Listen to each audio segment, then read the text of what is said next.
Bună ziua, prieteni, și bine ați venit pe canalul nostru. Eu astăzi vreau să fac o supă de chimion sau o ciorbă de chimion simplă. Aici am pus puțin ulei, am tăiat o ceapă micuță, o punem la călit puțin, am pus puțină sare,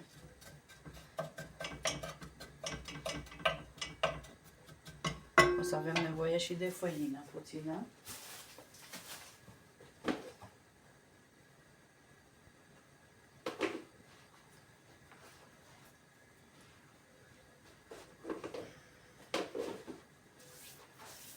Așa, să se încălzească numai.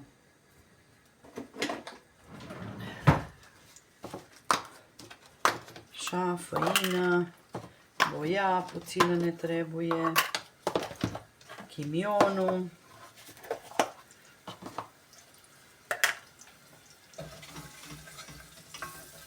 Așa, cu ceapa împreună punem și chimion. Eu pun așa, deci cam o lingură de chimion. Acum cât vă place de concentrată. Lăsăm să se prăjească, să se înflorească cum ar fi. Că el începe să se înflorească.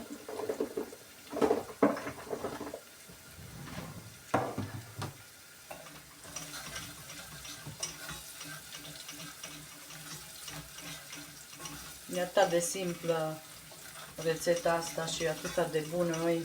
Bine, mama mea o făcea și cu cârnați înăuntru, dar eu o fac simplă, numai cu ouă. La doamnele în Austria le place foarte mult când le fac din asta. Tare mult le place. Dacă nu vă place chimionul înăuntru, puteți să-l strecurați. Eu îl fac câteodată așa, cum îmi vine. Așa. Lăsăm să se... După aia punem făină.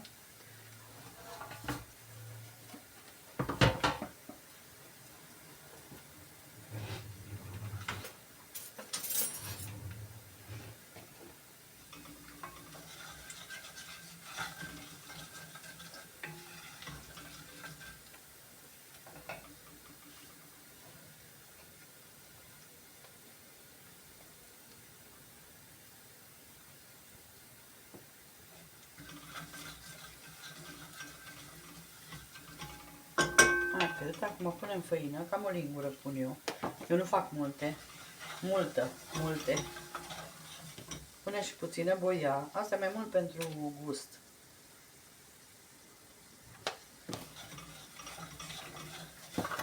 Și în momentul ăsta punem apa.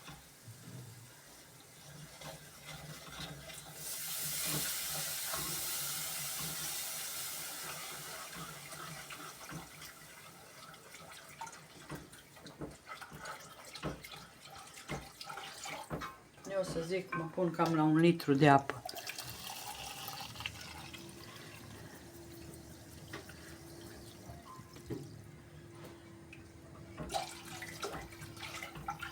Atât.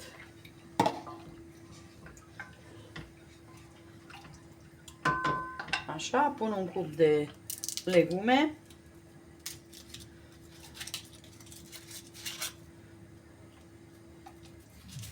Înăuntru.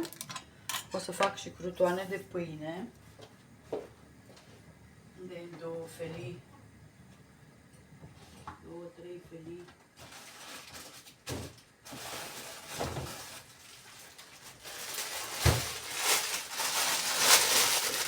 Am pâine din asta mai veche și atunci mai bine pun la... Da, să eliberez cuptorul.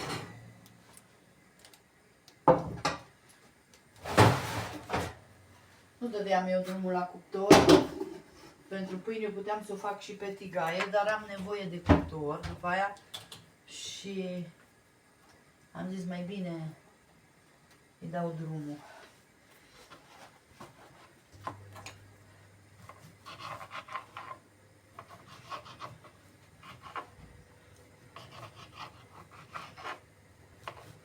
Pâinea cu cât e mai veche, cu atât iasă mai faine crutoanele.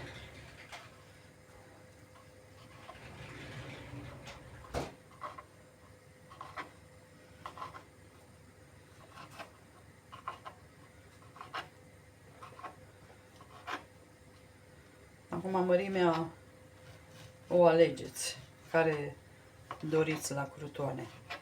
Mai mari, mai mici.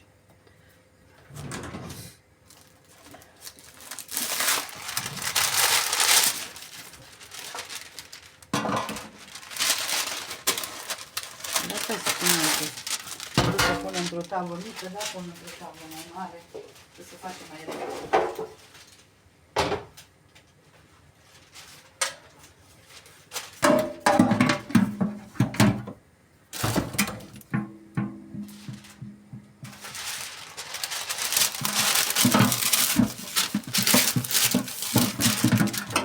Așa.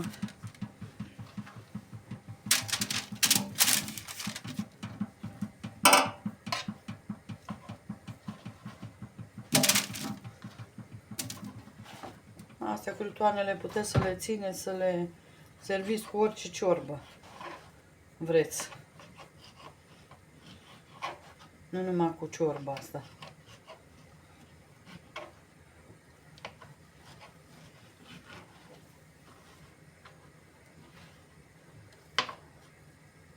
Da, că am vrut eu să termin mai repede, dar nu...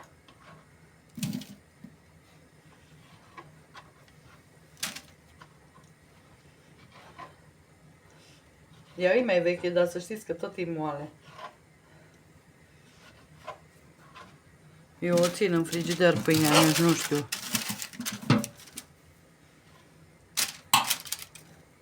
Și vara mai ales, numai în frigider o țin.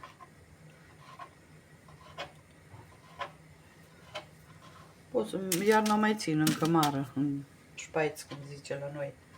Dar vara...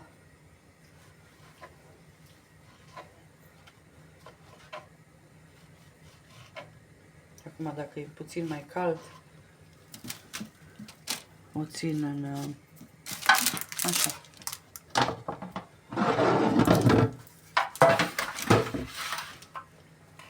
Acum eu o stopesc puțin cu ulei de măsline.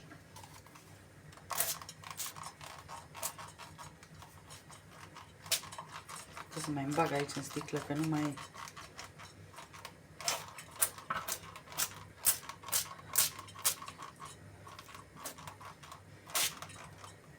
Nu mai face pompa, prinde aer și atunci...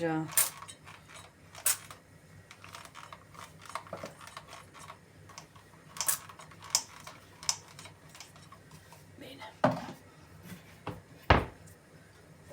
Și o să pun praf de usturoi.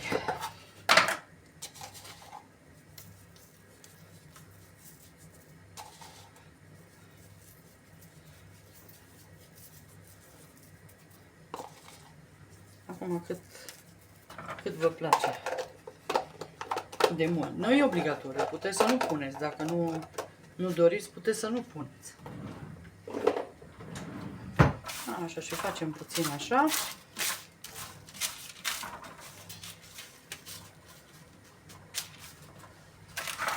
Și o punem la cuptor.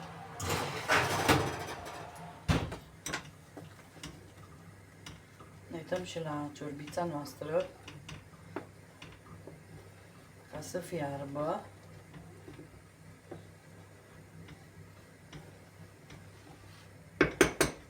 O să fac și felul 2, făina nu mi-o mai trebuie, dar restul îmi trebuie. Pe aici, la felul 2, o să fac o mini lasagna rapidă, dar vreau să fac fără... Am aici carne. O să curăț ceapă. Vreo 2 cepe. Usturoi, un cățel, 2, nu pun mult.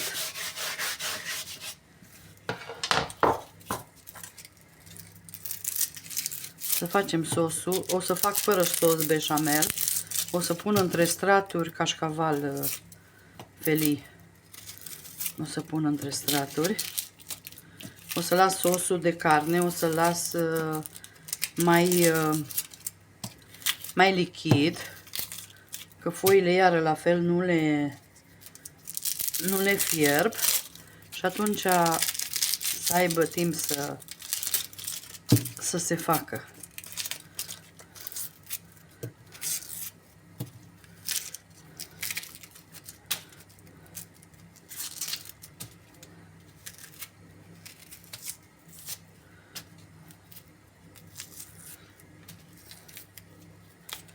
Așa, 2 cepe din astea, o să le spăl eu după aia, să cură și usturul.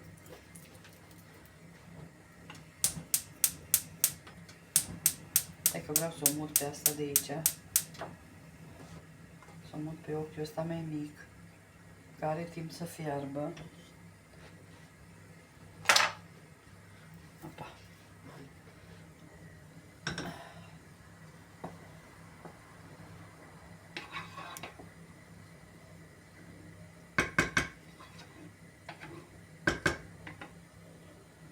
Am zis că nu fac multă.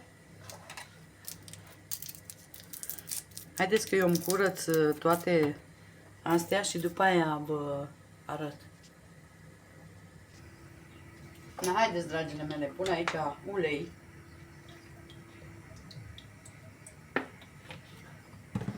Așa, o să pun ceapa cu usturoiul. L-am tocat, un morcov am ras.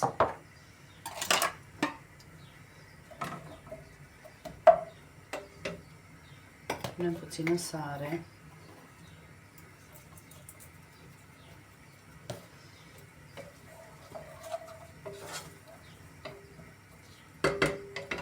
O să pun și pastă de tomate. O să pun și... Na, mă scuzați. Și sos din ala de pastă mi-am cumpărat pentru că e mai dulceag din asta. Și a meu e bun, dar parcă ăsta îmi place mai mult la sosurile astea.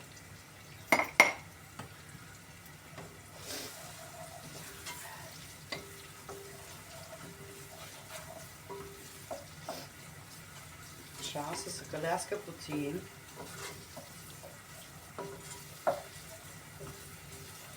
Când fac din astea sos de lasagna sau de spaghete, îmi place din asta că e mai dulce parcă. Oregano să ne trebuiască, piper, condimentele. Așa, punem morcovul ras, îl călim și pe el puțin.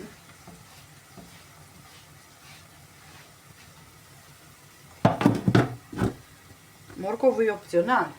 Este multă lume care nu pune morcov. Dar mie îmi place că face sosul ăla mai bun. Carnea am vreo 300 de grame, de-aia v-am zis că nu fac multă.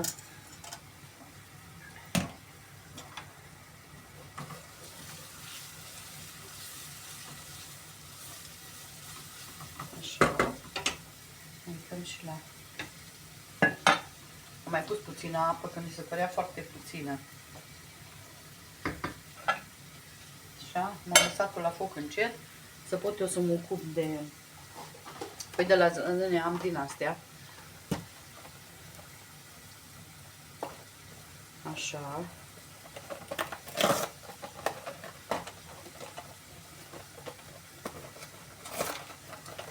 Puteți să le opăriți, dar eu nu le opăresc. Haideți să mă uit la pâine, să nu mi-o ardă. Nu ce fain a ieșit. Super!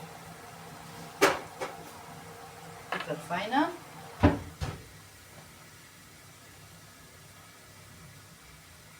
Tuturor las așa, la minim, ca să...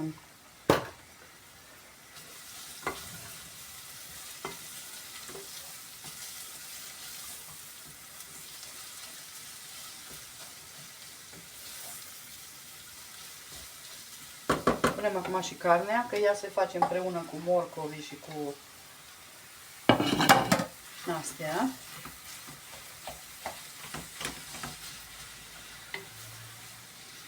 Bulionul îl punem mai târziu și restul.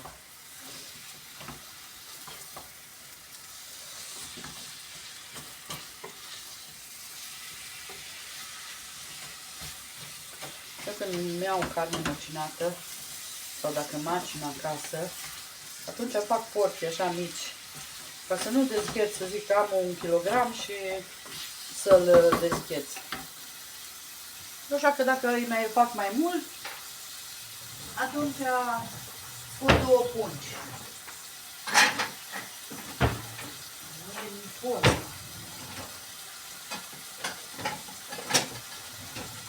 Nu ai multe sertare, că nu le mai găsești.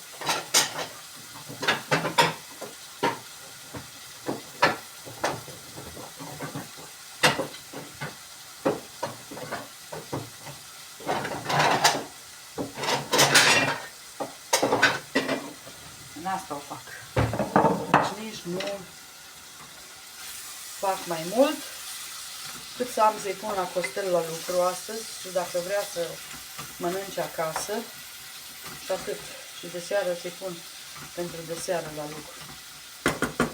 Noi așa, de tot timpul când sunt acasă, îi fac ca să aibă și el un puțin cu ulei. Puteți și cu unt, dacă doriți. Cu ce doriți.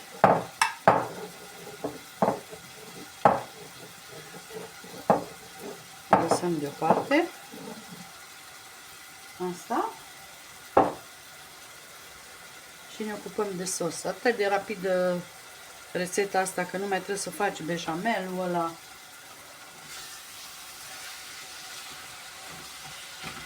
Faci sosul mai lichid. Puteți să înlocuiți beșamelul cu pastă de roșii, poate fac și eu. Și cu lapte puțin. Sau smântână. Puteți să înlocuiți. Da. Și beșamelul are destulă grăsime. Eu zic că... Așa, haideți să vedem, să gustăm. Că n-am gustat supa.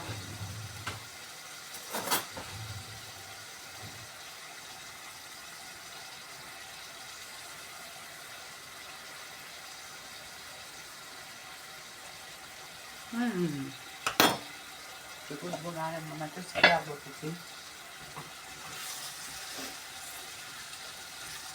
Carnea o gătiți așa, vedeți că ea se schimbă la culoare, deci nu trebuie să o prăjiți. Ea schimbă culoarea, se face așa și firimituri, așa se face. Atunci ea e gătită bine. Și morcovul nu-i trebuie mult. Eu îl gust, dar eu l-am pus.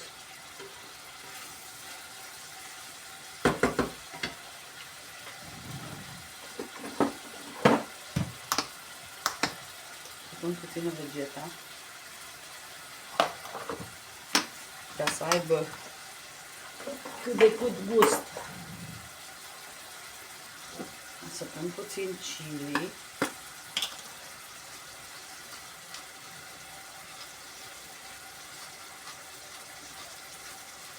Am și din ăla la borcan, dar mi-a fost la îndemână asta. De parcă e mai concentrat ăsta așa.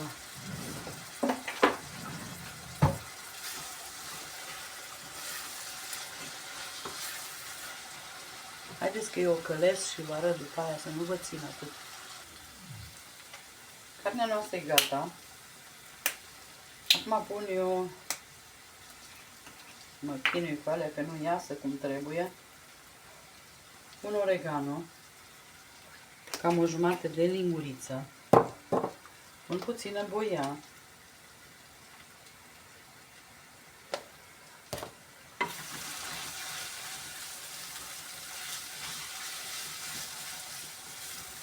Așa. Punem, cum îi spunem, piper.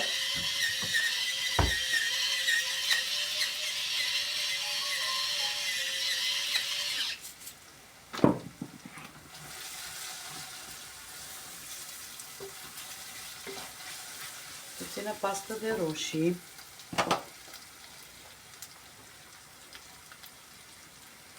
Cam o lingură bună de pastă de roșii.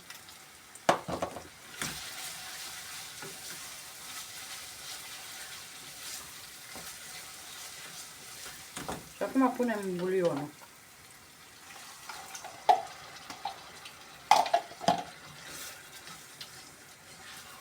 Și lăsăm să fiarbă.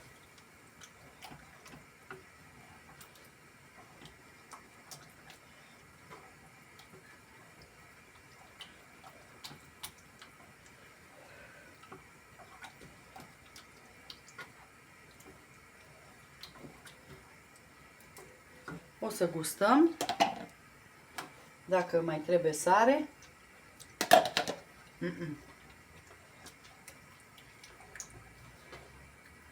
Super fain. O să pun eu mai puțină apă ca să-mi iasă mai apos. Vedeți?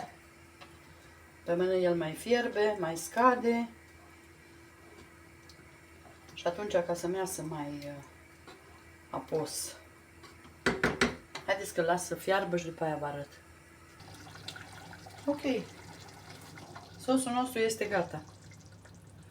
A fiert. Acum noi primul rând punem sos.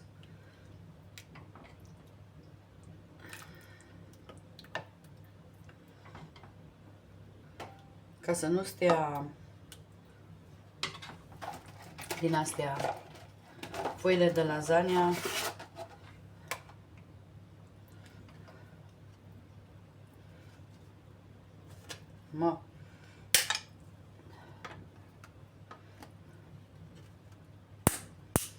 n-are nimica dacă se rup.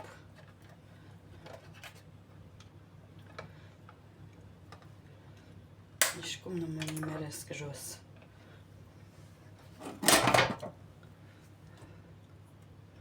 N-are nimica dacă ele se rup. Că și așa vin tăiate, nu?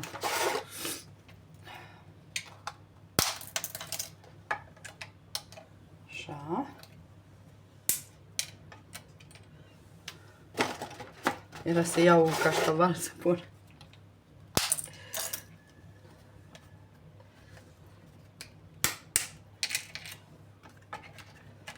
Așa. Și astea bucățele le punem aici pentru găurele, unde nu a fost destul. Așa, acum punem sos. Acum nu o să iasă ea chiar înaltă, dar suficientă. Punem cașcaval din ăsta felii.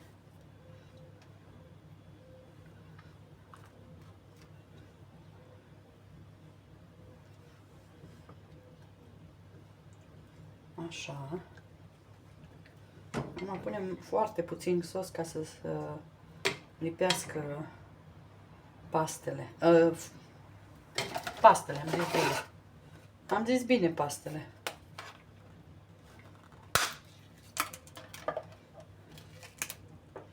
Azi nu le nimeresc nici cum.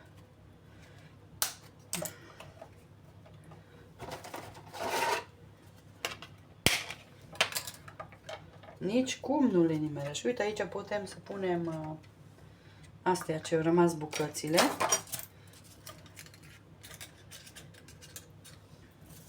Nu ne deranjează. Așa.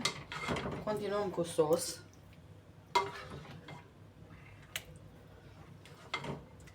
Deci cel mai rapid meniu care se poate face, se face imediat. Rapid se face.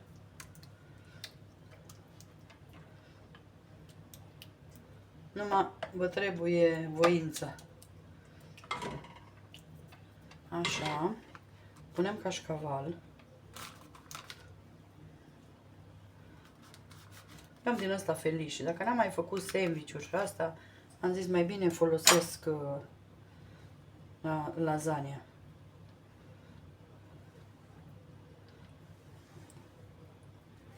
N-am mai... Iarna mai multe sandwich-uri facem și... Dar vara nu prea. Vara. Adică așa când vine căldura. Nu prea fac.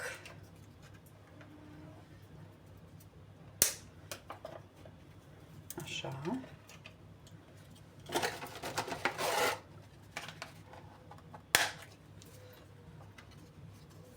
Și uite, aici punem astea. Dacă nu mai rup una, sau am și rupt una.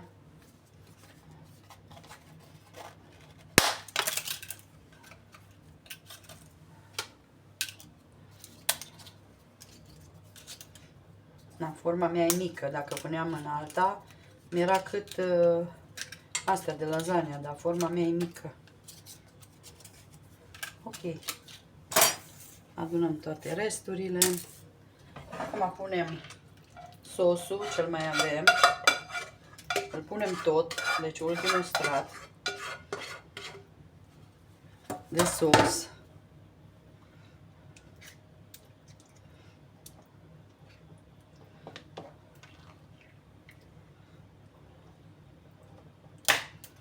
Așa că nu intră acolo. La fix m-am încadrat cu asta. Cu...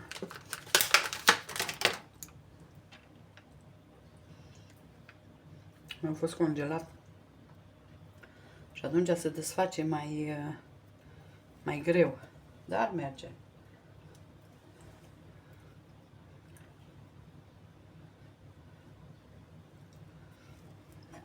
Eu nu prea mânc cașcaval că mă constip, dar mi-l place enorm. Enorm de mult mi-l place.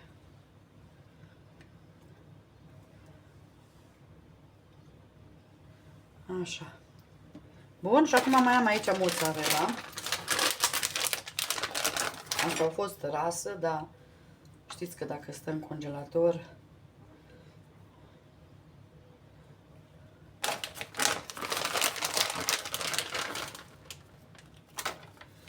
când o dezgheți, atunci se face așa.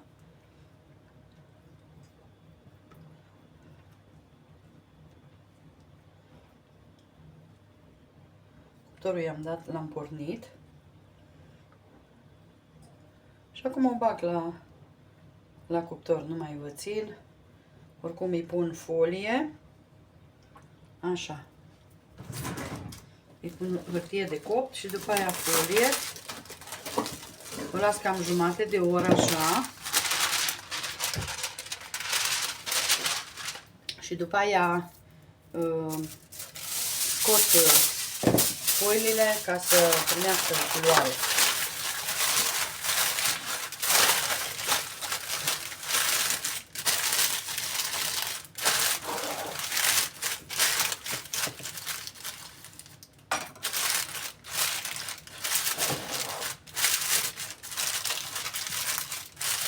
Și revin. Haideți, dragile mele, să vă arăt acum și varianta strecurată. Așa pot să mă ard cu oalele astea. Vedeți? Am strecurat și ceapa ca să rămână și chimionul, ca să rămână curată.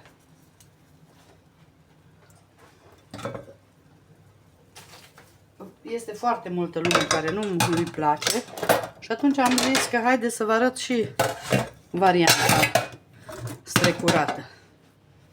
Așa, ea acum să înceapă să fiarbă și punem ouăle. Uitați ce faină e. Vedeți?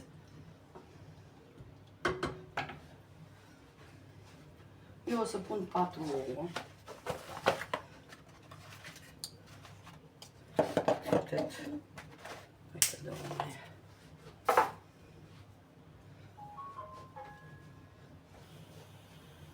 Până se încălzește oala, că după aia merge.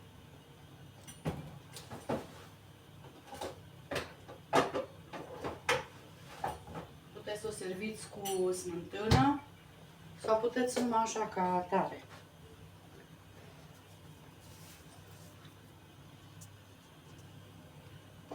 fierbe.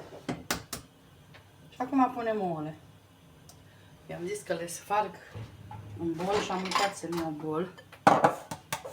Că nu vreau să... că am pățit odată de... mi-a fost unul clocit. Acum nu a fost de vină nici prietena mea. Prietena mea are un om care îi lucră acolo în curte și i l-a adus. Ea nu s-a gândit că va fi așa. Și de atunci să așa. Sau când eram la părinții mei acasă, era o găină care făcea ouă, care puțeau. Și iară tot așa. Așa, pun puțină arpagic din ăsta verde. Pătrunjel, ce vreți. Punem piper.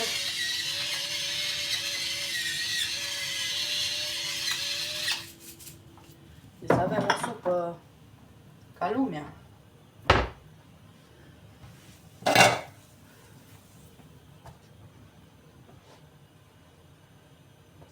Faceți numai așa ca să vedeți să nu se prindă de fund. Dar restul nu trebuie făcut nimic. Punem capac și o să revin cu rezultatul final. Și haideți, dragile mele, să vă arăt rezultatul final. Deci uitați, așa arată ciorba noastră de chimion cu ou și cu crutoane de pâine. Deci a ieșit o bunătate. Și lasagna. Uitați ce bine arată. Delicioasă. Sper să încercați rețeta. Noi vă mulțumim și vă dorim o zi minunată. Bye, bye!